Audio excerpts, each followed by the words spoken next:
I went to go see the Demon Slayer movie a couple weeks ago, and I went in not expecting much. Yes, starting the Chainsaw Man video about Demon Slayer, but I promise I'm gonna connect the dots, stay with me. If you haven't been watching me for a while, I don't have the strongest feelings towards Demon Slayer, and a lot of it comes down to what I think is style over substance. But when I went to see that movie, I was blown away. This was probably one of the best movies I've seen in a very long time, and that's coming from someone who openly disses Demon Slayer. I think this is one of the best movies I've seen visually, and the fights were cool too. Not only that, I think it was just very easy to follow along. I don't keep up with the series much, but the movie kinda carries you along and tells you what's important in a really digestible way. I left that theater ready for the next film. But as a Demon Slayer fan, alright, I'm lying, I'm still not a fan, but I'm actually excited for the next films coming out. So as I was sitting in the theater, there was a trailer for an upcoming movie for a series I've talked about on this very channel.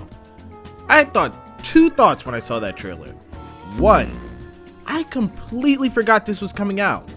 And two, that theater is about to fucking stink. So I kinda dismissed it and figured I'd catch the movie some other time. But a free weekend and $20 later, I took myself to see the REZE movie. And might I say, I came out with a very different opinion I came in with.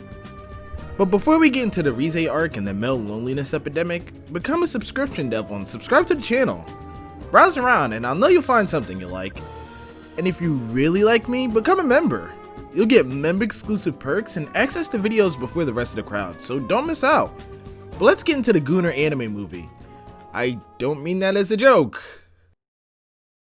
So if you don't remember Chainsaw Man or didn't care to watch the series, let me catch you up so you're not lost. Denji is an orphan kid with this weird looking dog. He gets killed by the Yakuza and his devil pooch fuses with them to make what's called the Chainsaw Devil. Now Denji joins public services in order to make a living and stay with the woman who saved him, named Makima. Now with his new little family, he continues life while he takes on missions to kill other devils who want to kill civilians. And for the most part, that's the basic gist of Season 1. Initially, Season 1 didn't really grab me in. I think the pacing of the series was kinda awful. Looking back, I really couldn't see the hype. It felt like a lot of people enjoyed the series because of how good the show looked. I think we were in this weird time where Studio Mappa was in charge of producing everything. It was like people forgot that other studios like Studio Bones held this down for years. Like, why the fuck are we asking for a Studio Mappa version of Naruto? Please get the fuck out of my face. I also thought that the narrative didn't warrant all the hubbubaloo, especially because of how the Chainsaw Man manga spoiled basically everything before the series came out and had the nerve to say, oh, just wait until it gets good, it's a slow starter. Like, you just told me everything. Monkey, shut up with your ugly ass. What you think you doing? So I think around the time I was watching the series, I was definitely fed up with not only the anime, but a lot of the discussion surrounding it. And I won't lie, I was a little bent on getting certain people riled up, so I think my videos on this series kind of felt like hit pieces rather than intended analyses. So I think a critical look on the series as a whole would be a fun thing to do, but for now, let's just focus on the movie.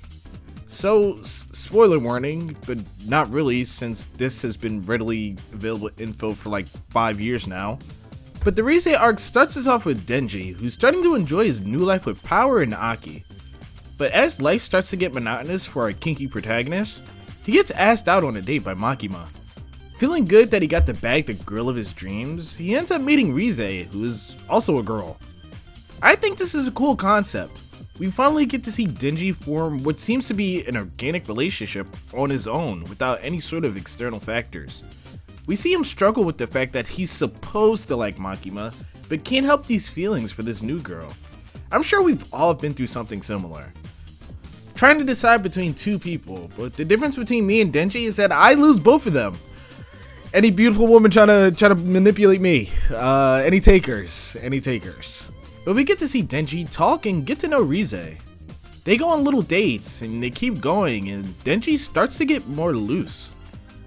Then REZE invites Denji to her school. And this is the point where I started feeling uncomfortable. This is where I realized that Fujimoto is a weird ass nigga. whole time I'm thinking like, why the fuck are we sitting in the theater watching two minors swim butt-ass naked? Like, mind you, I'm sitting next to two niggas in this theater, and there's barely any women. So there's a bunch of grown-ass men watching these minors swim naked. We need to have a dialogue. Outside of the gooner bait, we get this really cool imagery of a spider casting a web. As the scene progresses, the butterfly that gets caught inside the web slowly gets eaten. Of course, this is a little on the nose, but it's comparing how comfortable Denji has gotten and how he seemingly fell into the trap. We find out that REZE isn't what she seems and is in cahoots with the Typhoon Devil.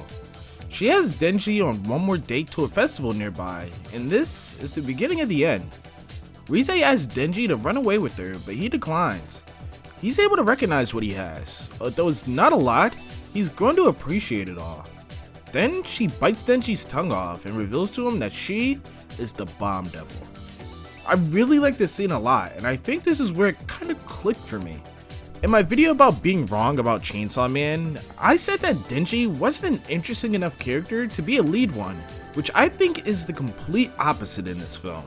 I think when we get such a simple character to explore complex emotions they've never dealt with before, we get to see their morals and how they handle said situations.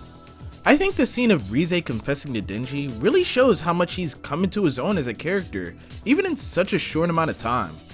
He isn't just funny boobs man anymore, he's a kid who has a crush on two girls. And now I've gone full circle and have become the mentally unstable explaining the complexities of Denji. We hear Denji say multiple times, "I don't know who to pick," or "My mind is telling me one thing while my body does another." Which is super funny to see, but at the same time, I can take it super seriously because this is the first time he's dealing with anything of this nature. I think after watching this part of the movie and letting the hype die down for a while, I think I started to get it. Why people like the story of Chainsaw Man, or at least why people like Denji. I think a lot of people were jumping the gun and telling people to wait until it's good, wait until the anime's good because the first season's kinda awful. Like, it truly doesn't get better until after the first season. Well, the movie isn't over because we kind of pick up at a breakneck speed after the confession. REZE bites Denji's tongue off, and this starts the final fight between the Devil Hunters and the two devils. I will say that visually, this movie is second to none. I think the animation was great at the moments where it mattered. I think if we compare it to Demon Slayer, I feel like that movie was a bit more visually consistent, but doesn't have the flair and chaos that Chainsaw Man has. That stuff makes the normies clap and drool. Eventually, everything dies down and Denji defeats the Bomb Devil. They wash up on a beach where REZE tells Denji how she didn't actually like him and tried to manipulate him from the start. He doesn't buy it though and tells her to meet at the cafe again. Turns out REZE was a guinea pig for Russia and became the Bomb Devil. She never actually went to school or anything, she was just here to get Denji's heart. And in a weird way, she kinda did, like she didn't technically fail if we're being honest. That's another thing I didn't mention. We see Denji able to recognize that every woman he's interacted with has tried to kill him. He also says something pretty real. Why do women want the chainsaw heart? When will someone want Denji's heart? And I think that we're able to see that Denji has been able to reflect on the experiences he's gone through so far, but really set his own boundaries and form his own thoughts based solely on himself. But once she gets to the cafe, Makima fucking kills her. And that's pretty much how the movie ends.